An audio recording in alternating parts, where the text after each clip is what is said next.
From the paint to the podium, this man stands tall, a Tar Heel legend who's dominated them all. Double-doubles like clockwork, controlling the glass. If you challenge this man inside, he will bust. Yo, from Final Fours, cover your ears. Yes. Sorry, I should. Oh, it's okay? All right. It's okay? Oh, No. From Final Fours to breaking UNC records with ease, his name in Chapel Hill is etched in the trees. In the Shahuka Lounge, he has arrived. Put your hand together for Armando Bacot live. Give it up for Armando Bacot, everybody. Excuse my seat. Now, from what I hear, Armando is a guest of your good friends, the General. Yes, and I just want to say that of all the sponsors that Shaq has, I personally love the General the most. And I just want to say that you're a bad and I'm with you hard. Sorry, language, earmuffs. Okay, you're good. Mr. Double King, how you feeling? Feel good. Glad to be here. I'm just curious. I'm sure you were big for your age your entire life. How many times were you watching Shaq highlights growing up? And how many times were people calling you Shaq in your life? Yeah, I mean, that's really where I got to start. I can remember around the time I was 12 years old, I read the Shaq Uncut book, and that's actually why I started playing basketball. I appreciate that. You were undrafted. I personally think you should have been drafted. One, does that upset you? And tell me about your experience playing in the G League. Yeah, I mean, it was definitely upsetting just because I thought I had a great college career, but I know it was more to be done. So really all it does is just motivate me. And being in the G League for me is great too because it just allowed me to work on a lot of things in my game in terms of like expanding, shooting, and doing those different things. So I've loved it, honestly. So what's your motivation? Because I always try to tell my kids and the young players I talk to, you have to have a different motivation. For example, my motivation was to buy my mother a new house. Yeah. And I'm not letting anybody get in the way of me buying my mother a new house. So I ask you, what is your motivation to get to that next level and stay at that next level? Because, listen, I watch some of these bums. You should be in the league right now. I'm just saying. And I'm not just saying that because you're here like I'm saying. So. Yeah, I mean, my motivation is just to get to the big stage and get my big break. I mean, I've always wanted to play in the NBA since I've been a little kid. And like you said, staying in the NBA is a huge thing. So that's why I'm not really rushing it. But when I get there, I want to be ready and to capitalize on that opportunity. What was it in Shaq's book that got the wheels turning?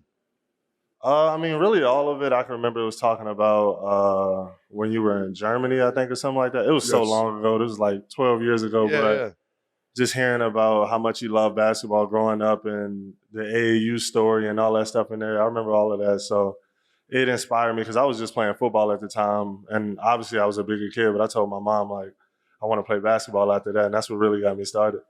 I'm noticing that about you guys that are big for your age. They throw you guys in football, and then eventually it's football. Like, nah. What were you playing? Tight end, DN. Me too. I couldn't tackle. Just lob it up in the end zone. Oh, yeah. I couldn't tackle those, so I was like, I don't know how good I'm going to be at this. So in a perfect world, which team would you like to play for? In a perfect world. In a perfect world? Yep. I mean, really anybody, but if I had to choose, probably the Lakers. They do need a big. The Lakers, they need some big, so I wouldn't mind going there. That's not a bad idea. You are someone that I think, though, when I think of NIL, I thought you were someone that deserves it. All-time great, goes to school for a number of years, can really build up. Was there a crazy NIL deal that you were offered, though, that you turned down? Yeah, I mean, it was Don't get your school in trouble. No, not an illegal deal. Well, yeah, it was definitely a bunch of deals, but really for me, I wanted to connect with brands that I thought like worked with me. But I mean, it was times where like turned down deals for like 50K, 60K, where if you would have told me like a couple years before, I would have did it without even thinking. What were they asking you to do? I mean, all types of crazy stuff, like a bunch of appearances during the season and stuff like that, just schedule not matching up. So like show up to my kid's birthday party? Yeah, I had a couple of those too. A couple of those where you show up to a kid's thing and make a good amount of money. So, I mean, it was definitely great. I never turned those down. Oh, so you'd show up. Happy birthday, everybody. For sure. Thank you very much. Sure. Got to. That's a good check. So life on the road as a G League player, explain that to me. I talk to Sharif sometimes about it, and I'm kind of amazed at the things they don't do for you guys. So I want to hear from your perspective what it is as a G League player, life on the road. Yeah, I mean, it was definitely a shock coming from UNC. We'd be staying at the Four Seasons and flying, chartering planes everywhere and stuff. And I can remember like this year, our first trip, we went to Rio Grande. I mean, you can kind of imagine how that was, and flights getting delayed and all that stuff. So it was a huge reality check. But I mean, at the end of the day, it just challenged me to like see how much I really love basketball. And I think that was a great part of it because it kind of brought me back to like my AAU days where everybody just trying to get to that next level, and it brought a lot of hunger in me. So, yeah, what was that look in the mirror that if we don't ball out as hard as we can, like, what do you remember that moment? yeah, I mean, when I first got into Rio Grande and I saw where I was at, I was like, damn, this is what my life came to. But I mean, it just brought hunger back into me and just even restored the love for basketball even more for me. Tar Heel great. If you build an all-time UNC starting five, but you cannot use Michael Jordan. Well, that don't make sense. Okay, so Michael Jordan is your shooting guard. Yeah. I just wanted 5 different. Okay, all-time UNC starting five. Oof, all-time UNC starting five. Point guard. And don't say Kenny the Jet.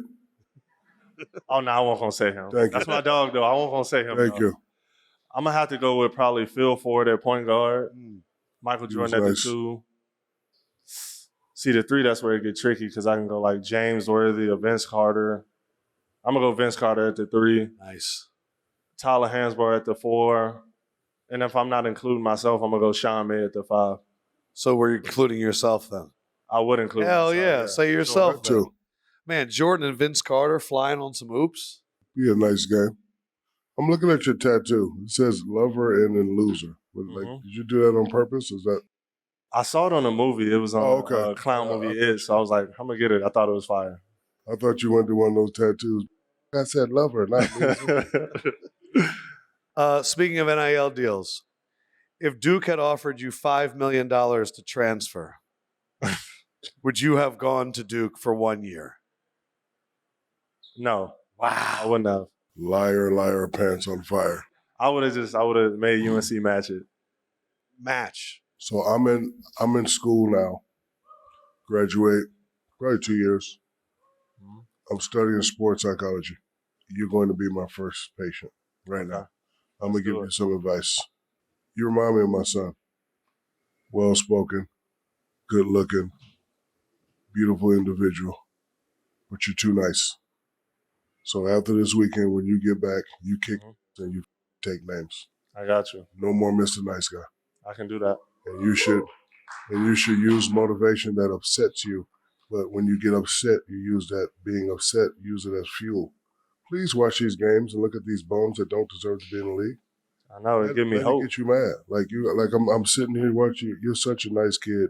You should have been drafted, but this is business. And all the adults here know when it comes time to take care of business, we don't do nice things. Yes, sir. When you have a family and you have children, being nice, we got to make sure the kids eat. We got to make sure the wife's happy. So that's my advice to you. No more Mr. Nice Guy. Yes, sir. I love you and I respect you, but you should definitely be in the league that we're watching. You did it the right way. You went to school. You stayed out of trouble.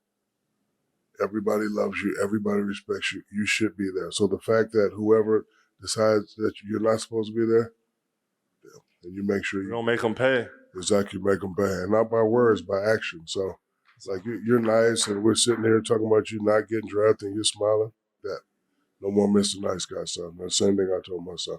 My son's a nice guy, but I don't want y'all to be nice. I want y'all to go get that. You understand? Yes, sir. We appreciate you. We love you. That's my Dr. O'Neill sports psychology advice. So can I ask you a follow-up, doctor? Yes, you can.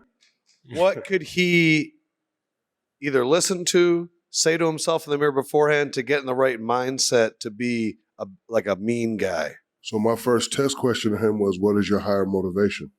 And he answered properly, like he's supposed to, but it has to be higher than just wanting to make it. Mine was get my mother a house. I've never lived in a house before that. We'd go from Army barracks to Army barracks, and I used to ride around with my mother, and she used to look at $200,000, $300,000 houses and stop. That's my motivation, and nobody's stopping me from making me get my mother house. So sometimes you have to, instead of saying, "Oh, I want to make it," it has to be higher. I want to do this. They piss me off. I want to, do something for my mom. I want to own. Like, you just have to have that, higher motivation. And you'd even create stories about certain opponents. I did. Like, I was famous for brutalizing David Robinson, and they said, "Why you don't like David Robinson?" I used to love David Robinson, but I made up in my mind that he didn't give me an autograph when he was 15. Because the first time I played him, he ran me out the gym. I was like, damn, this can't give me no autograph when I was 15. So now when I see him, I'm going to kill him. So, And that never happened, right? That never happened. But you, young man, you've been nice long enough. So make sure whatever that higher motivation is, just make sure you tap into it and don't let anyone stop you. Yes, sir. I can do that. I love that. So when you guys hear that Armando Bacot has set the new record for technical fouls in the G League. Go get it. I think I can pay it. It's only like $50 for the fine. Nice. Do that. I mean, because that's how I made a name for myself as a player. Because I was just always used to play it, and my dad was real smart. He'd be like, "See that kid right over there? He's ranked number 12 in the city." And we just watch the kid, and I'd be like, "Damn, all right." So then the next thing when I play him, you beat him. Now people know your name. So sometimes whoever the hot guy in the G League is, make sure you busted that. And next year when you get to them tryouts, make sure you just go to work. And remember, think about that higher motivation. Gotcha. Sure. Well, I can say this for now. The big podcast is rooting for you. Yes, and when you make it, when it is announced to the roster, we're going to celebrate on the show and everything, bro. We're going to drink up. Appreciate that. Appreciate that. This episode of the Big Podcast with Shaq is brought to you by The General. You know Shaq loves The General. Before the league, before the rings, before I got my big break, I've been rocking with The General. The General has been offering quality coverage for 60 years. You already know The General was there for Shaq when I needed him. Low rates and flexible payment options to keep you covered. If you're ready for your big break, you know what to do. Visit thegeneral.com to get a quote today. Again, visit thegeneral.com to get a quote today. And it wouldn't be the Big Podcast without The General. Who's scoring big in the NBA this season? You are, with all the new ways to get in on the action with my partners at DraftKings Sportsbook. From Monster Slams to Dishing the Rock to Cleaning the Glass, get behind your favorite players and the prop bets you can make on DraftKings, the home of the NBA player props. Here's something special for first-timers. New DraftKings customers bet $5 to get $150 in bonus bets instantly. Take it to the rack with DraftKings Sportsbook. Download the DraftKings app now and sign up using code BIGPOD. The crown is yours. Stay in on the action and use your $150 in bonus bets on DraftKings. Same game parlays for a shot at an even bigger payout. Combine multiple bets together from the same game. Love the thrill of live betting? DraftKings has got you covered. Bet live on in-progress games right as it happens, making watching the game that much more exciting. If sports bet is not yet available in your state, don't worry, you can still join in on all the fun with DraftKings Daily Fantasy and have the shot to win cash prizes. Download the DraftKings Sportsbook app now. New customers use my promo code BIGPOD and bet just $5 on any wager and get $150 in bonus bets instantly. That's promo code BIGPOD only at DraftKings Sportsbook.